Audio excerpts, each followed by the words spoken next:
అలా ఒకరోజు గప్పి పాండ్‌లో ఉన్న ఫిషెస్‌తో ఆడుకుందామని పోతే, ఈ దుర్మార్గుడైన ఆపిల్ స్నేల్ గాడు చూడండి, ఆపిల్ పండనుకుని గప్పి ఫిష్‌ని తినేస్తున్నాడు. ప్రపంచం అంతా ప్రశాంతంగా ఉంటుంది వాడి పని చేస్తే. అయినా వాడి పని వాడు కరెక్ట్‌గా చేసుకుంటున్నప్పుడు వాడినెందుకు కెలుక్కోవడం అని మిగతా ఫిషెస్‌ని అలా చూస్తూ ఉన్నా. ఇక్కడ చూడండి జీబ్రా ఫిషెస్ కడుపు ఎంత ఉబ్బిపోయిందో. బాగా తిని బలిసిందనుకుంటే మీరు ట్యాంక్‌లో కాలేసినట్టే. అది బ్రీడింగ్‌కి రెడీ అయిందని అర్థం. ఏటి మొక్కలో అంత అర్థం ఉందేటి? మరి లేదేటి?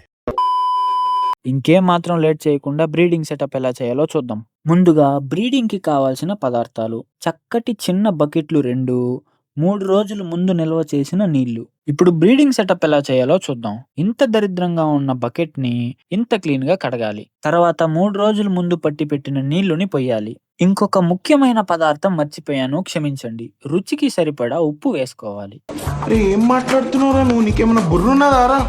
సారీ. ఏదో మైక్‌లో మాట్లాడేశాను. అయినా ఇప్పటివరకు చేసిన ప్రాసెస్ అంతా కరెక్టే. తర్వాత పాండ్‌లో ఉన్న ఫిషెస్‌ని పట్టి మేల్స్ తనీగా, ఫీమేల్స్ తనీగా సెపరేట్ చేసి వేసుకోవాలి. వెంటనే కూడా బ్రీడ్ చేయొచ్చు. కాకపోతే 3 రోజులు సెపరేట్ చేసిన తర్వాత బ్రీడ్ చేయడం వల్ల రిజల్ట్ బాగుంటుంది. చూడ్డానికి బోరింగ్‌గా ఉందని టెంకాయ చెప్పులతో చేసిన ఇల్లుని, అలాగే ఫాక్స్‌టైల్ ప్లాంట్‌ని అందులో వేసుకున్నా. ఇంకా 3 రోజుల తర్వాత దీని బ్రీడింగ్ సెటప్ వీడియోస్ వస్తాయి. అది రావాలంటే ముందు మీరు ఫాలో అండ్ సబ్స్క్రైబ్ చేసుకోవాలి కదా!